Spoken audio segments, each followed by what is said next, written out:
Okay, this video is Wisdom Quotes number 4. I'm going from my book, The Holy Grail of Wisdom Quotes, and it's basically in alphabetical orders. I have a word processor document of thousands and thousands of pages of quotes, and now we're going through the beginning of the letter A. So we'll start with Edward Abbey. His first quote is that truth is always the enemy of power, and power is always the enemy of truth.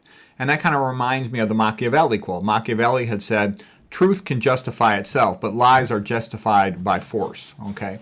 Edward Abbey continues, a leader leads from the front by example. Yep, like my great coaches, the Schultz brothers. Whereas a ruler pushes people from behind with a whip. Yes, when somebody forces you to do something, usually it's because they're not your friend. Okay. Next, without courage, all the other virtues are useless. Wilderness. The word itself is music, and I think that gets to the concept of biophilia. You know, nice nature makes us happy. So billionaires, they always buy a house on a hill next to a lake. Okay, we like that. Okay, Edward Abbey continues. Taxation is how the sheep are shorn. Yep. Next, anger implies love. We don't get upset with somebody unless we care about them in that sense of like their behavior relative to us. Okay, Edward Abbey continues, the man who is angered by nothing cares about nothing. The industrial way of life leads to the industrial way of death. Now that reminds me of the quote by John Ruskin when he traveled around Europe and saw all the beautiful cathedrals, and then he went back to England where they were having the beginning of the Industrial Revolution with tons and tons of pollution, filth everywhere, child labor, real social disaster, and he said, the people of the Middle Ages didn't live in the Dark Ages. We do. Every building in London was so polluted. It's disgusting. Okay, Edward Abbey continues. From Shiloh to Dachau to Stalin to Hiroshima, the great focus of technology has been the mass production of human corpses. And I think that's an interesting quote in the sense that, you know, I've been around a lot of high-tech, complicated stuff my whole life. And I can tell you, human beings are great at designing ways to kill each other. They're brilliant, okay? They're incredibly good at that. They stink at creating anything that improves life, okay? The things that make you healthy, they come from God, you know, the vegan diet, nature, sunshine, sleep, love, friendship, religion, okay? They don't come from mankind's invention. Mankind's great at destroying mankind, destroying things. Okay, the next person we're going to quote here is Peter Abelard. So Peter Abelard lived from 1079 to 1142. I have the dates for Edward Abbey's life up there as well. Okay, so Abelard, he was the intellectual rock star of the Middle Ages. That's a quote by Dorsey Armstrong. She's a professor of the Middle Ages. She has courses with this company called greatcourses.com. She probably has something on Wondrium, which is another site that group owns. I thought her course on King Arthur was really good. She was at her best. Her course about the Middle Ages I thought was kind of weak. Okay, Abelard, though, was an interesting guy. Abelard, here, I got to scroll this page up a little bit. He was born in Brittany. He was consumed by a desire for knowledge. He was a genius, okay? His goal was to become the best scholar in the world. And previously, you know, the only avenue for scholars was the church. By the late 1000s, there started to be private tutors, some cathedral schools, and an early version of the university in France. So Abelard became the most sought-after teacher in all of Europe, okay? Then he tutored a lady named Eloise, who was younger than him, much younger than him, and he had an affair with her. I'll come to that in a moment. There was another religious man by the name of Bernard of Clairvaux who became a saint, and I actually think he was a real jerk. He hated Abelard. I think he was jealous of him, and he screwed over Abelard. And Abelard did have a bad habit of provoking people, even when he had nothing to gain. So what had happened is Abelard was tutoring Eloise, and then he started, you know, making love to her, and she was very much in love with him, but that pissed off the uncle of Eloise. And the way they handled it, of wanting to sort of like hide their affair, because it could affect his job position, led to the uncle getting more and more pissed off. The uncle eventually had a gang of men castrate Abelard, so that was not nice. It's a very famous story, and Eloise loved him. I mean, here's what Eloise said, and she was a real smart lady. She said, I would not have had the least hesitation in following you, Peter Abelard, into hell. if that was your command. Indeed, I would have gone in front. How's that for love? Okay, one of the great middle-aged love stories. So Abelard was, the great Aristotelian scholar in the world. Okay. He was also a French theologian, but he's more interested in philosophy than religion. Okay. Talk about star-crossed lovers. They're like the prototype example of star-crossed lovers. He wrote a book called The History of My Calamities. And again, sort of like, where does some of this stuff come from? There was a lot of education going on in the later Middle Ages. Charlemagne, sort of unified his kingdom, and he hired Alcuin, the scholar. And, Charlemagne was the grandson of Charles Martel, the Hammer, okay, the great savior of early Europe. Charlemagne was the Holy Roman Emperor, okay, and his empire was called the Carolingian Empire after Charles, Charles the Great. Carol kind of goes together with Charles. Okay, and that was a turning point for the improvement in the Middle Ages, sort of a renewal of the Roman Empire, this establishment of the Holy Roman Empire. And Daniel Robinson, he's really good. He's like, one of the best philosophy professors at thegreatcourses.com. I used to listen to all these DVD courses and stuff, and they're often on audio CD as well.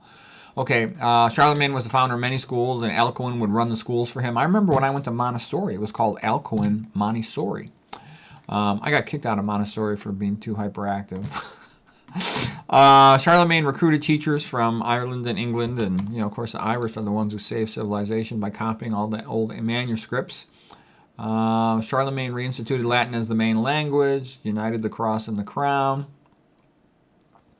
Okay, and Alcuin was an English monk who standardized written Latin across Europe. The Romance languages are just vernacular dialects of Latin, things like French, Spanish, Portuguese, Italian. And having a standardized language like Latin was the language in Europe, that was good because you could read the work of all the different writers in Europe. Schopenhauer felt it was very sad that Latin was falling out of favor as the universal language of Europe. Nowadays, of course, the universal language of the world is English. Alcuin promoted the trivium system of education, grammar, rhetoric, and logic. Later added the quadrivium with music, arithmetic, geometry, and astronomy. Getting a verbal education is the most important thing, and then you can add the business and all that to it. Math, I think, is totally overrated because, other than engineers, almost nobody uses math. I believe math distracts students when they're young. For example, I'm a triple-boarded high-tech doctor. I don't ever use any math that I didn't know by 4th grade. All the rest of it was mostly a waste of time. It doesn't affect medical practice at all. Zero, none. And, children spend all this time studying math that they forget all of it, and then they don't learn the basic things. They should be learning the ancient Greeks, the ancient Romans, about the Renaissance, about Christianity, about the Bible, about the great novels, and a few other things in freedom, but they don't, okay? So the great epic of the Middle Ages, of course, was Dante's Divine Comedy. Each culture has its great epic. Iliad and the Odyssey with the ancient Greeks, Virgil's Aeneas with the ancient Romans. Okay, here's a couple quotes by Peter Abelard. He wrote a famous book called Yes or No. All right. By doubting, we are led to question, and by questioning, we arrive at truth. That's an important point. So any smart person that wants to get to the truth, they're going to question, challenge, be skeptical initially, and push towards it. But the problem is if you have an authoritarian system, they don't like questioning because they see it as a challenge to their authority. So they block questioning. But when you block questioning, you block learning. And it's like the old Erasmus quotes. When you behave that way, you make incorrectness the standard. All right? So Peter Abelard would say, questioning is the beginning of wisdom. So that's what I liked about him, this persistent questioning to drill down to the truth. He was good for that. Okay, a couple more speakers here in the letter A. Dean Acheson. We're not going to go too far with the A's. I'm going to divide the A's up into several groups. There's a lot of famous people whose last name started with the letter A. So Dean Acheson's quote is, "A memorandum is written not to inform the reader, but to protect the writer." He was a politician in the mid-1900s in the USA. Next one we're going to talk about is Lord Acton. He's an Englishman. Had a few good things to say about power and freedom. So here is Lord Acton. Lord Acton says, "Power corrupts, and absolute power corrupts absolutely. When you have a concentration of power in a few hands, all too often men with the mentality of gangsters get control. History has proven that. I've also heard a government being defined as it is a gang of men who loot a country. And that seems pretty accurate. Okay, Lord Acton continues. History provides neither compensation for suffering nor penalties for wrong behavior. Now, that's a rather pessimistic outlook, but it does seem to often be true in a worldly sense. Okay. Now we'll talk about Adam and Eve. So Adam and Eve, he says it's her fault. She says, no, it's his fault. So it's a little bit funny in the sense that, ancient Greeks also blamed the problems of the world starting with a woman, and their story was Pandora's box. So the story of the Bible is Adam and Eve. Abigail Adams, she said, great necessities call out our great virtues. And what that sort of means is in a challenge, people sort of show who they are. But I would also say there's a parallel quote from that one that great aspirations pull out great abilities. And what I mean by that is if you aspire to a high goal, you'll make progress more rapidly if you sincerely push yourself to try to achieve it. So it's good to have high goals. Even if you fail, you end up farther along than you would have been if you just had low goals and you settled for them. Okay, and that's why I'm trying to be the best doctor in the world. And I know I could do it because I've studied all the other doctors. And I know most of them are just selling stuff or lying to the public. So that's why I'm confident that I can do it, that I am doing it, as far as it can be done in the mainstream setting. Okay, now we're going to talk about Scott Adams, born in 1957. He's the guy who writes that comic strip, Dilbert. And, Dilbert's pretty funny, and he writes some books. He's okay. I'm not a big fan, but he did a few good things in the past. So here's what he says. First of all communication depends on what we believe is in the mind of the person communicating. Yeah, so that kind of gets that, Aristotle's ethos, logos, pathos, and stuff. So ethos is the ethics, and if the speaker has higher credibility or, can show himself to be coming from a moral high ground, they're more likely to take him seriously. So Adams says, if we think the person speaking cares about us, then we give them an open-minded listen. If someone accuses an innocent person of a crime, the accused generally responds by immediately denying the accusation and asking, what is wrong with you for even asking? But the first reaction of guilty people usually is to ask what evidence you have. They need to know what you know so they can either double down on the lie or confess. Liars only confess if the evidence against them is airtight. From his book, Winning Bigly. Okay, Scott Adams continues. He says, an intentional error in the details of your message will attract criticism, and this attention will make the message rise in importance, at least in people's minds, simply because everyone is talking about it. And that's a little bit funny. For example, when I write the word glyphosate, I know it's glyphosate, but I call it glyphosate because that's an easier name to remember in terms of the fertilizer herbicide. But I do get people correcting me on it and making a big fuss about it, and it's sort of like I'm trying to simplify it to help people learn it. But there's some truth in what there's a lot of accuracy in things he says here. That's why I'm quoting him. Okay, he says, sometimes labeling an opponent with a nickname can help you to win a debate. Yes, you sort of frame them as being a certain type of person that's being mocked in your opponent in a debate. He says, if you want the audience to embrace your content, leave out any detail that is both unimportant and would give people a reason to think, that's not me. So in his comic book, Dilbert, he talks about how he left a lot of things open-ended. Design into your content enough blank spaces so that people can fill them in with whatever makes them happiest. Dilbert has no last name at all. His boss has no last name. You don't know the name of Dilbert's company or the industry he is in. You also don't know the location. All of that omission is intentional. I leave out the details that would cause readers to feel they are different from the characters in the comic. If Dilbert had a last name, that might tell you something about his ancestry. I make it easier for people to think Dilbert's situation is just like mine. Again, from his book, Winning Bigly. Okay? And that's smart stuff. His comic book is very popular. It used to be really good. Scott Adams continues here. He says, intelligence has much less practical applications than you would think. And so what I would say about that is, having a high IQ doesn't really help you, Women are not attracted to a man because he has a high IQ. They'll be attracted to him if he uses high IQ to make money.